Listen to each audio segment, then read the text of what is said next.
보여드렸던 숫자들이 무슨 뜻을 내포하고 있는 것일까요? 안녕하십니까? 일리프랩 KC 코리안 커뮤니티 유튜브 채널의 앤디리입니다. 오늘은 지난 5월부터 시작된 엘리트의 웨비나의 내용을 한국어가 편하신 부모님들을 위해 세미나 내용을 정리해서 영상을 만들어 보겠는데요.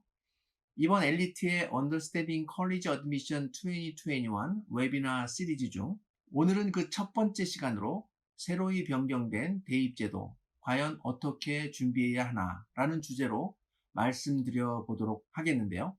총 4부로 진행되겠으며 오늘은 그중 1부가 되겠습니다. 저는 엘리트에서 20여 년 동안 학생을 도와주고 있는데요. 올해는 코로나로 인해서 저희의 일상생활에도 많은 영향을 미쳤지만 특히 미국 대학 입시에 큰 변화가 있었다고 말씀드릴 수가 있겠습니다.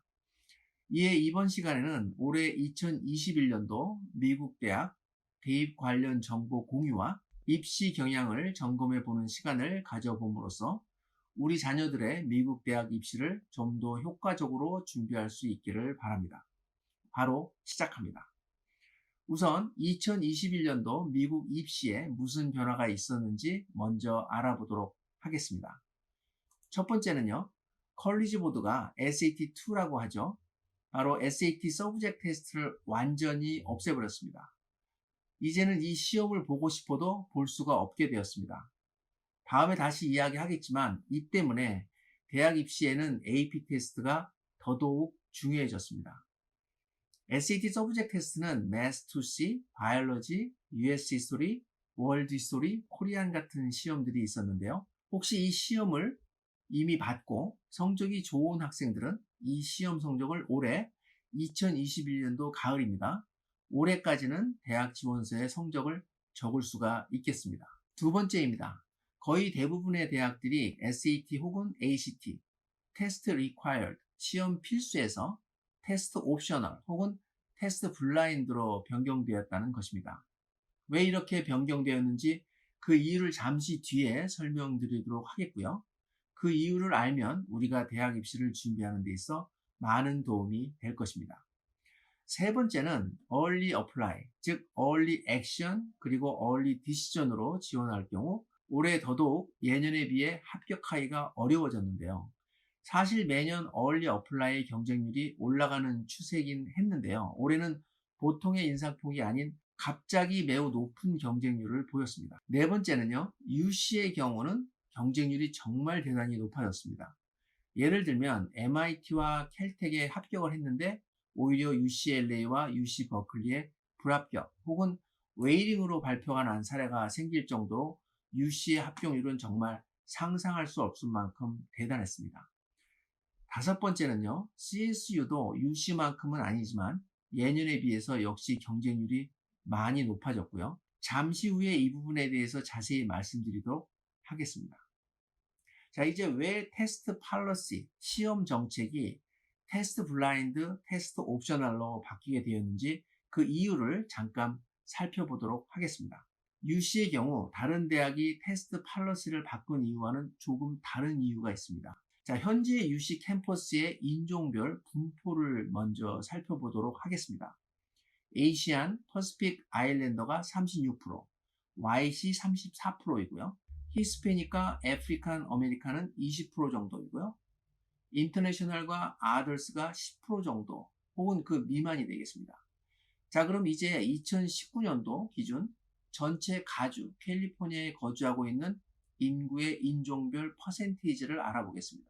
라티노 39%, 화이트 36%, 에이시안 or 퍼시픽 아일랜더가 15%, 아프리칸 아메리칸 6%, 아더스 4%. 지금 보셨다시피 가주에 거주하고 있는 인종의 분포와 UC를 다니고 있는 학생 분포는 매우 다른 양상을 보이고 있는데요. 이 때문에 오래전부터 사실 UC는 캠퍼스 안의 인종 분포가 가주 전체에 실제 거주하며 살고 있는 인종의 분포도와 같은 분포도를 보이도록 하고 싶은 경향이 있었고요. 이 때문에 지금 현재도 에이시안 학생을 더 줄여야 한다고 생각하고 있는 것입니다. 이와 함께 UC에서는 바로 SAT, ACT 시험이 에이시안을 비롯 특정 선택된 학생들에게만 유리하게 적용되고 있다고 오래전부터 생각하고 있었고요. 바로 이런 이유 때문에 이번 테스트 팔러시가 테스트 블라인드로 변경된 것입니다. 코로나 사태는 이를 단지 조금 빨리 앞당겼다고 보는 것이 맞겠습니다. 사실 UC는 코로나가 아니었더라도 SAT와 ACT 같은 시험을 멀지 않은 미래에 없앴을 것입니다. 앞으로도 보면 2024년까지는 모든 UC는 테스트 블라인드로 모든 정책을 이미 결정해버린 상태고요. 이러한 테스트 블라인드 정책은 UC 캠퍼스의 학생의 분포를 가주 거주민의 분포와 비슷하게 만들어줄 것이라고 UC는 굳게 믿고 있는 것입니다. 이것이 바로 UC가 다른 대학과 달리 테스트 블라인드를 선택한 분명한 이유이고요. 앞으로도 UC가 원하는 어느 정도의 학생 분포도가 이루어질 때까지는 이러한 테스트 블라인드 정책은 계속될 것이라고 생각합니다. 자, 그렇다면 UC가 아닌 다른 대학들은 어떨까요?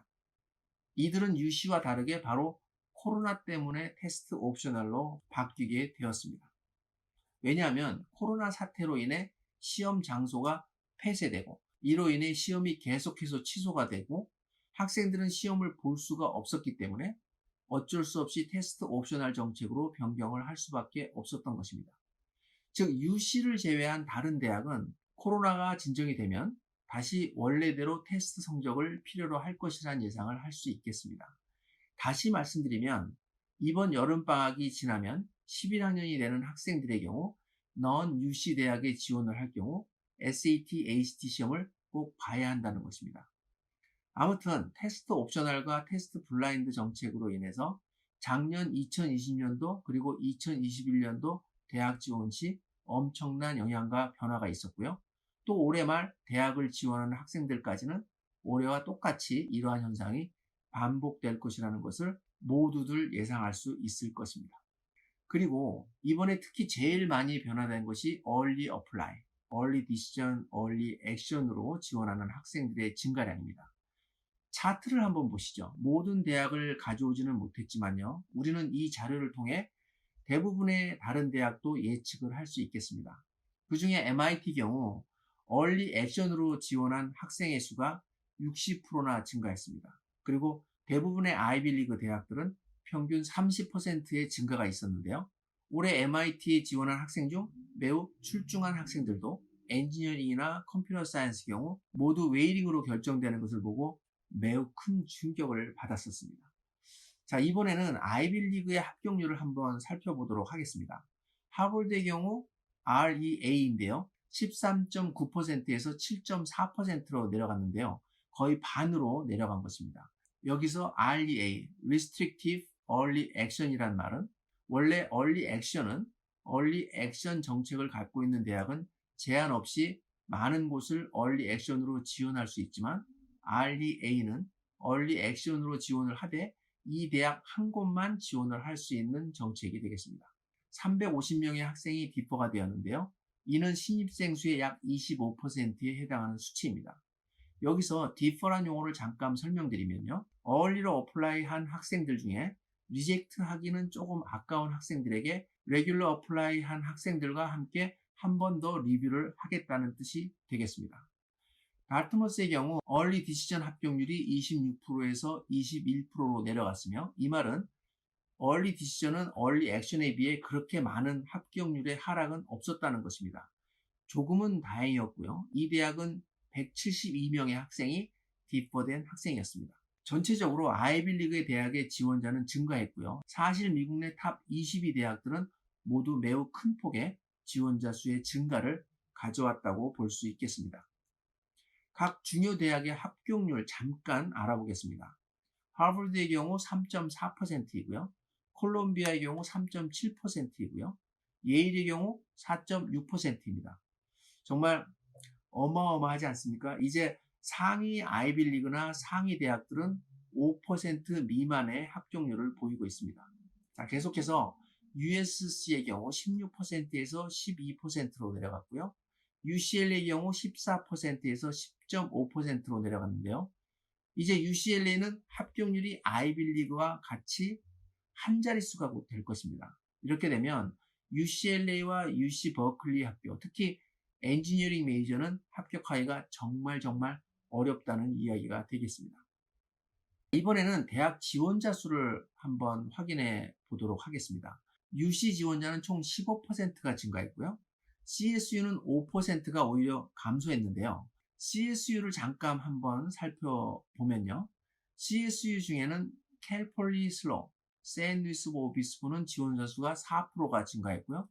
반대로 캘스테이트 도밍게스 힐스는 17%가 감소했습니다.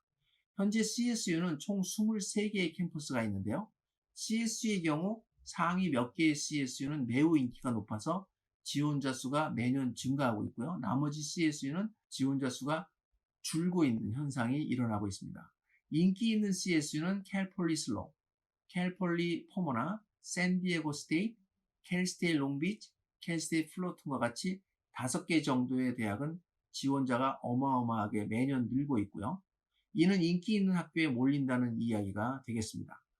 인기 없는 CSU, 즉 CSU LA, CSU 도밍게스 힐 같은 대학은 17%에서 20% 이상까지도 지원자가 감소해서 인기 대학의 쏠림 현상이 부각되었는데요. 이 때문에 CSU의 모든 지원자 수를 합치면 결국은 5%의 감소가 있었고요. 상위 그룹에 있는 CSU는 매우 높은 지원자 수의 증가가 있었습니다. 셀렉티브 프라이빗, 즉 탑티어 사립대학과 타주의 큰 공립대학, 다시 말해 미국 내 탑 40위 안에 드는 대학들은 평균 12%의 지원자 수가 증가했음을 볼 수 있습니다. 다음은 타주 대학과 사립대학을 지원할 때 사용하는 커먼 어플리케이션의 경우, 참고로 커먼 어플리케이션은 현재 총 600여 개의 미국 대학을 이 지원소로 지원할 수가 있는데요. 이 지원서의 사용자가 지난 12년 만에 처음 2% 줄어들었다는 것입니다. 그러나 이를 자세히 들여다보면 미국 내 상위 50위 내에 속하는 대학은 예상하신 대로 사용자 수가 엄청나게 늘었고요. 전체적으로 2%의 감소를 보였다는 말은 중하위에 속하는 대학에 지원한 지원자 수는 반대로 매우 크게 감소했다는 것을 예상할 수 있겠습니다. 자, 그럼 지금까지 이번 입시에서 보인 경향을 알아보았는데요. 보여드렸던 숫자들이 무슨 뜻을 내포하고 있는 것일까요? 첫 번째는요. 상위권에 있는 들어가기 힘든 대학들은 점점 더 어려워지고 있고, 두 번째, 중하위권에 있는 대학들은 들어가기가 점점 쉬워질 수 있다는 뜻이 되겠습니다. 대학 지원 시 컬리지 리스트를 만들 때 리치, 매치, 세이프티 이렇게 세 단계로 나눠서 대학 리스트를 만들 때요. 리치 스쿨은 점점 합격하기가 힘들지만 매치와 세이프티 스쿨은 합격하기가 쉬워질 수 있다는 뜻이 되겠습니다. 즉, 학생이 가고자 하는 대학에 따라 지원 시 중요하게 생각하고 강조해야 하는 점이 조금씩 달라지고 있기 때문에 대학 지원 시 대학별로 중요시되는 것을 잘 파악해서 철저히 준비하는 것이 중요하겠다는 말씀을 드리고요. 이러한 현상은 이제 이번 2021년도 가을에 12학년이 되는 학생들에게도 계속 지속될 것이라는 예상을 해볼 수 있겠습니다. 이제 중요한 것은 재차 강조드립니다. 이러한 코로나 사태의 변화에 각 대학이 어떠한 정책을 취하는지가 우리 학생들과 부모님들께는 제일 중요한 사안이 되겠습니다. 그래서 우리는 최선을 다해 미리미리 각 대학의 지원 정책을 알아보고 계획을 세워서 준비하는 것밖에는 달리 방법이 없겠습니다. 오늘 영상은 여기까지이고요. 혹시 문의사항이 있으시거나 자녀의 학습 수준을 확인하시기를 원하시고 미리 대학 입시를 준비하시고 싶으시거나 어떻게 우리 아이를 가르쳐야 할지를 고민하고 계시다면 바로 지금 보이시는 웹사이트에 오셔서 가까운 엘리트로 꼭 연락 주시기 바랍니다. 저희가 무료 레벨 테스트와 더불어 상담도 함께 진행을 해 드리겠습니다. 자, 그럼 다음 2부 영상에서 다시 찾아뵙겠습니다.